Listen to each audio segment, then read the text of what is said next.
नहीं है, ये बच्चों का मुद्दा नहीं है, ये पूरा अंडमान निकोबार के एजुकेशन सिस्टम का मुद्दा है। वो ये बोल रहा है कि हम लोग एजुकेशन को खराब कर देंगे, कुछ नहीं कर पाओगे। यहाँ का प्रशासन क्यों हमारे पास नहीं आ रहा है? ये दोहरा रवैया क्यों चला रहा है? अंडमान निकोबार द्वीप समूह का जो सबसे बड़ा पेपर गवर्नमेंट पेपर है, वो बोल रहा है कि 2025 से 26 में जो बच्चे का एडमिशन हुआ है, वो बच्चे का एडमिशन डीम्ड यूनिवर्सिटी में हुआ है। Why are you going against the principal? पहले हम लोगों को जो है पौंडीचेरी यूनिवर्सिटी का लालच देकर हमसे एडमिशन लिया गया और अब हमारे ऊपर जबरदस्ती जो है डीम्ड यूनिवर्सिटी थोपा जा रहा है, जो ये बच्चे अफोर्ड नहीं कर पाएंगे।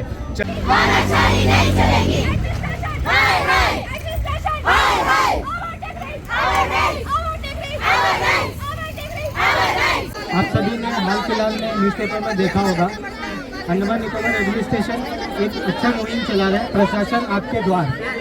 ठीक है, इसमें क्या होता है जो प्रॉब्लम्स है वो सिटीजन को ऑफिस में जाने का जरूरत नहीं है, ऑफिस खुद आपके पास आएगा।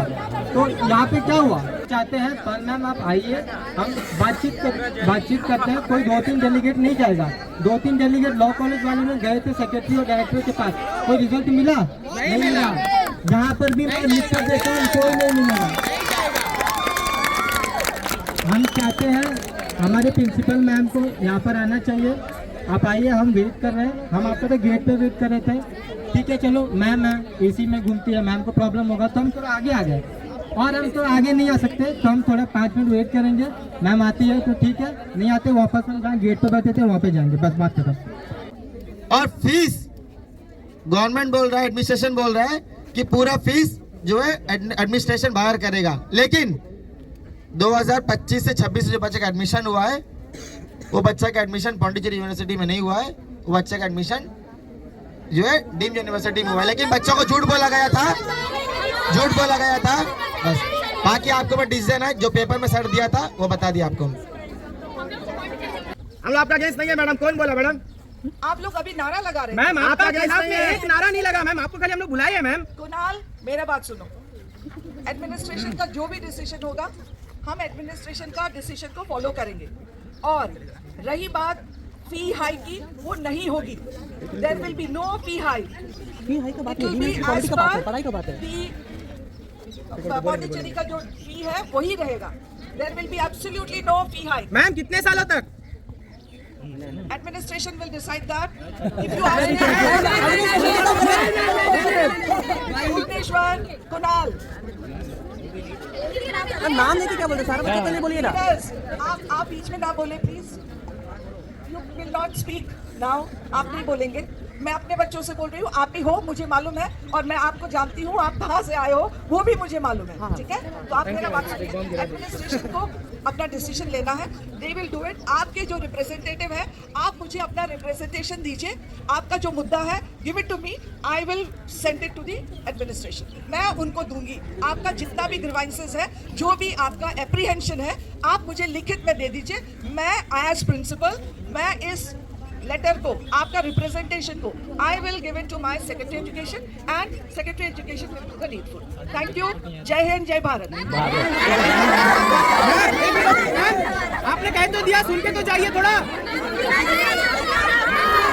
एक देश का युवा अगर उसका भविष्य खराब होता है तो यकीन मानिए हमारे आने वाले देश का जो भविष्य है वो खराब हो रहा है। अगर हमें अपने देश के भविष्य को बचाना है तो हमें इन बच्चों के भविष्य को बचाना है। बच्चे आज उलझन में हैं, कक्षा में पढ़ाई करने के बजाय सड़कों पे यहाँ पे धरना प्रदर्शन कर रहे हैं उसी कॉलेज के खिलाफ में, मैनेजमेंट के खिलाफ में, जिस कॉलेज में मैनेजमेंट में वे पढ़ते हैं, जिस कॉलेज में मैनेजमेंट में उनका भविष्य रचा जा रहा है, वहीं पर आज वे जो है धरना प्रदर्शन कर रहे हैं। लेकिन मांग बहुत बड़ी है कि हमें जो है सरकारी सुविधाओं से लैस जो हमारे संस्थान है उसको जो है सरकारी एफिलिएशन से ना हटाकर डीम्ड में ना किया जाए, इसे ना हटाया जाए, यही बच्चों की मांग है। क्योंकि वे उनका प्राइवेट यूनिवर्सिटी का फीस स्ट्रक्चर को बेयर नहीं कर पाएंगे और डीम्ड यूनिवर्सिटी का एफिलिएशन सर्टिफिकेट का क्या वैल्यू है ये हम सब अच्छे से जानते हैं।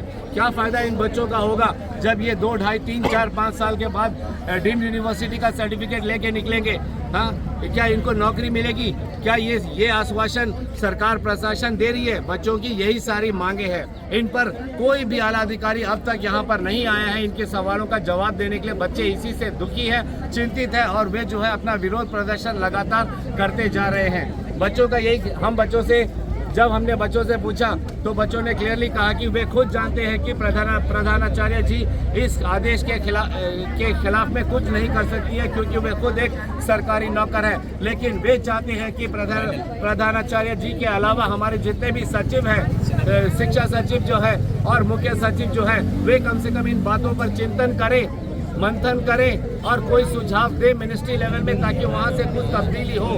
बस जैसे कई लोगों ने कहा कि ये जबरदस्ती जैसे उनको थोपा जा रहा है। अभी हाल ही में जो सेमेस्टर का एग्जाम हुआ था उसमें भी, उसके हॉल टिकट में भी पौंडीचेरी यूनिवर्सिटी लिखा गया है, मगर अब इनको बताया जा रहा है कि अब आप पौंडीचेरी यूनिवर्सिटी के नहीं हो, अब आपको जो है डीम्ड यूनिवर्सिटी का एफिलिएटेड सर्टिफिकेट मिलेगा, जो बच्चे कभी नहीं चाहते थे। अगर बच्चे ये चाहते तो ये शुरुआत में ही एडमिशन लेना नहीं लेना वे निर्णय ले सकते थे, उनके माता पिता निर्णय ले सकते थे। लेकिन इनके साथ, इनको ऐसा लग रहा है जैसे मानो इनके साथ धोखा हुआ है, छल हुआ है। चलिए मान लेते हैं, बच्चे कहते हैं कि 1-2 साल जो है सरकार प्रशासन इनका फीस दे देगी, लेकिन उसके 2 साल के बाद जो बच्चे यहाँ पे एडमिशन लेंगे उनका क्या होगा? वे तो फिर वो फीस देने पे मजबूर हो जाएंगे, या तो फिर वो पढ़ाई से वंचित हो जाएंगे।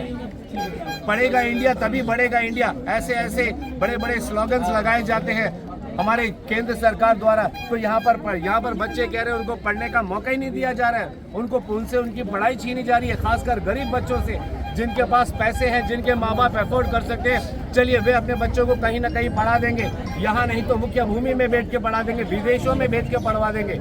ऐसे कई फैमिलीज हैं जिनके बच्चे विदेशों में भी पढ़ते हैं, वो अफोर्ड कर सकते हैं। लेकिन उन बच्चों का क्या होगा जो गरीब परिवार से आते हैं? क्या उनको अपना भविष्य संवारने का कोई अधिकार नहीं है? उन्हीं बच्चों के लिए जो है हमारी सरकार जो है सालों से जो है सरकारी स्कूल, सरकारी हायर एजुकेशन इंस्टीट्यूट बनाती है, लेकिन अब उन इंस्टीट्यूट को जो है दबाया जा रहा है, खत्म किया जा रहा है और उनके ऊपर में डीम्ड यूनिवर्सिटी का ठप्पा लगाया जा रहा है। तो फिर वो गरीब बच्चे क्या करेंगे? क्या वे गरीब बच्चे सिर्फ मजदूरी के लिए ही है? क्योंकि जब पैसे नहीं होंगे तो बच्चे स्कूल नहीं जा पाएंगे, कॉलेजेस नहीं जा पाएंगे, लेकिन पेट पालने के लिए उनको काम तो करना पड़ेगा। अब जब एजुकेशन नहीं रहेगा तो क्या काम करेंगे?